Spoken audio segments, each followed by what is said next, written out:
Assalamualaikum warahmatullahi wabarakatuh. Selamat pagi atau selamat siang anak soleh dan solehah.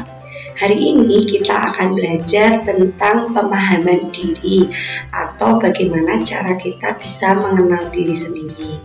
Sebelumnya, tujuan pembelajaran ini yaitu dapat memahami diri sendiri serta menerima perkembangan fisik dan psikis awal remaja serta dapat hidup penuh dalam percaya diri. Nah, jadi nanti diharapkan setelah ada pembelajaran ini kalian bisa tahu tentang perkembangan fisik kalian bagaimana, psikisnya bagaimana, dan kalian bisa lebih percaya diri untuk memahami diri sendiri. Nah, sebelumnya kita ice breaking dulu ya. Kita tebak gambar dan persepsi dulu. Nah, di sini ada berapa binatangkah? Menurut kalian ada berapa yang terlihat? Bisakah kalian menemukan lebih dari 10 binatang pada gambar di atas? Coba dilihat itu ada binatang apa aja. Mungkin kalau sekilas dari jauh hanya terlihat 4 binatang ya, tapi ternyata di sini nanti ada 10 binatang. Kalau 4 binatang itu mungkin kelihatan seperti gambar gajah, kuda, anjing atau kucing. Nah, tapi ternyata di sini ada 10 binatang. 10 binatang itu apa aja? Coba dilihat bersama-sama. Itu ada tikus, ada kucing, ada anjing, ada kuda.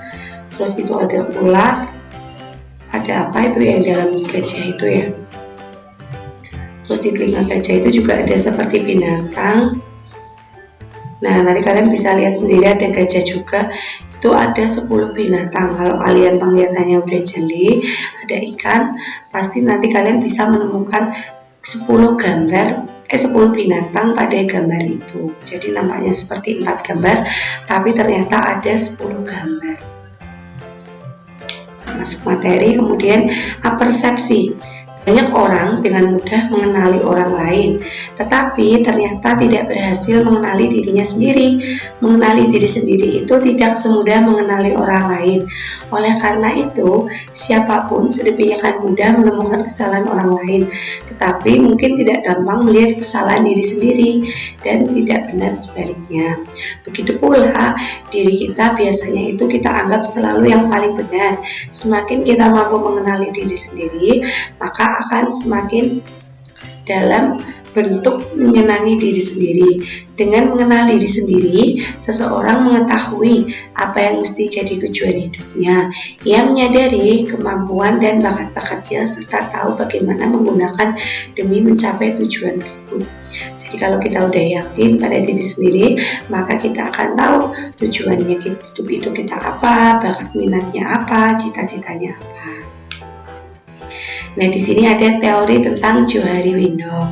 Teori Johari Window itu dibagi menjadi 4.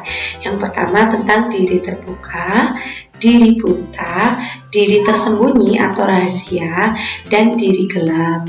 Nah, ciri-ciri dari diri sendiri itu, jadi kalau kalian sudah bisa mengetahui tentang diri sendiri dan orang lain, itu disebut dengan diri terbuka. Tetapi kalau diri buta itu tidak diketahui diri sendiri, tapi diketahui orang lain. Jadi kita tidak bisa mengetahui diri sendiri, tapi malah orang lain yang tahu tentang diri kita. Itu disebut diri buta. Selanjutnya ada diri tersembunyi atau rahasia. Berarti kita sama-sama tidak mengetahui tentang diri sendiri dan tidak mengetahui tentang diri orang lain. Nah, itu biasanya kita itu cuek anaknya, itu disebut tentang diri tersembunyi atau rahasia. Selanjutnya diri gelap, yaitu kita tidak mengetahui diri sendiri maupun diri orang lain. Nah, tadi kalau yang rahasia itu berarti diri sendiri itu tidak diketahui oleh orang lain ya, tapi kita mengetahui diri sendiri. Tapi kalau yang gelap berarti sama-sama tidak mengetahui diri sendiri dan orang lain. Nah, di sini ada konsep Johari Window tentang Johari yang menggambarkan pengenalan diri sendiri. Ada 4 jendela. Kalau jendela terbuka itu berarti hal-hal yang kita ketahui tentang diri sendiri, tapi orang lain tidak tahu. Misalnya tentang keadaan fisik kita, potensi diri, asal diri, atau tentang kepribadian. Jadi kita tahu diri sendiri, tetapi orang lain tidak tahu. Itu disebut jendela terbuka. Tapi kalau jendela tertutup yaitu kita mengetahui diri kita tapi orang lain tidak tahu, misalnya tentang isi perasaan, pendapat, kebiasaan kita. Jadi kita tahu diri kita tapi orang lain itu tidak tahu, itu disebut jendela tertutup. Sedangkan jendela terbuka, jendela buta, yaitu kita tahu tentang diri sendiri tapi orang lain tidak tahu. Misalnya hal-hal yang bernilai positif dan negatif tentang kepribadian kita. Nah, itu disebut dengan jendela buta. Selanjutnya jendela gelap, yaitu kita tidak tahu diri kita, tetapi orang lain juga tidak mengetahui diri kita. Jadi kita ingin benar-benar mengetahui siapa diri kita, maka kita harus bisa membuka jendela tersebut selebar mungkin. Kalau kita sudah tidak mengetahui dan orang lain sama juga tidak mengetahui, itu disebut dengan jendela gelap, karena itu sudah tidak tahu tentang apa-apa atau juga tidak mau mengenal diri sendiri dan lingkungan sekitar atau orang lain. Nah, di sini ada perbandingan. Kalau yang terbuka berarti seperti yang A, atau yang tertutup mungkin A, yang terbuka berarti B. Keterangannya, jika individu bisa memahami diri sendiri tentang tingkah lakunya yang terbatas, perasaannya kurang terbuka, kurang luas cara pandang dan variasi hidupnya, maka itu seperti gambar yang A. Nah, berarti kalau gambar yang A itu sudah bisa memahami tentang diri sendiri. Tapi kalau gambar yang B itu dia belum bisa memahami diri sendiri, jadi masih cenderung tertutup. Nah, bisa dibandingin ya. Kalau yang B yaitu individu yang terbuka terhadap dunia sekelilingnya. Jadi dia bisa mengetahui potensi dia yang sadari, perasaan yang terbuka, dan pengalaman hidupnya. Maaf tadi kebalik ya. Untuk yang A berarti kurang memahami, itu tertutup. Kalau yang B berarti dia sudah terbuka. Nah, padahal di sini nih seperti pakainya aja udah terbuka, tetapi dia kenyataannya masih tertutup. Sedangkan yang B dia sudah berpakaian selayaknya, berarti dia sudah termasuk terbuka.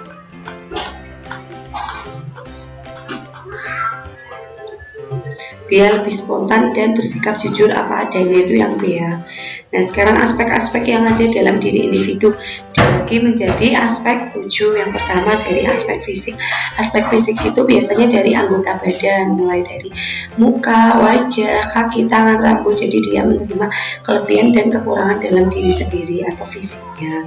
Kalau yang psikis berhubungan dengan kondisi kejiwaan, misalnya tentang perasaan dia senang, sedih, gembira, menangis, itu termasuk dalam aspek psikis. Kalau aspek minat yaitu rasa tertarik yang kuat terhadap objek tertentu. Misalnya kalian sudah tertarik pada kegemarannya apa, suka membaca, menulis, itu termasuk dalam minat. Selanjutnya aspek bakat, yaitu bakat adalah kemampuan yang dibawa oleh seseorang sejak lahir dan bersifat menurun. Biasanya bakat itu genetik. Misalnya ada orang tua yang memiliki bakat bermain musik, nanti mungkin anaknya juga akan mempunyai bakat tentang bermain musik atau bersifat genetik. Selanjutnya aspek cita-cita. Cita-cita adalah gambaran diri yang ada pada diri seseorang. Ada yang menyebut tentang potret diri seseorang. Jadi ini kaitannya nanti dengan bakat, minat, kemudian akan timbul cita-cita atau harapan kita, impian kita ingin menjadi apa. Itu termasuk dalam aspek cita-cita.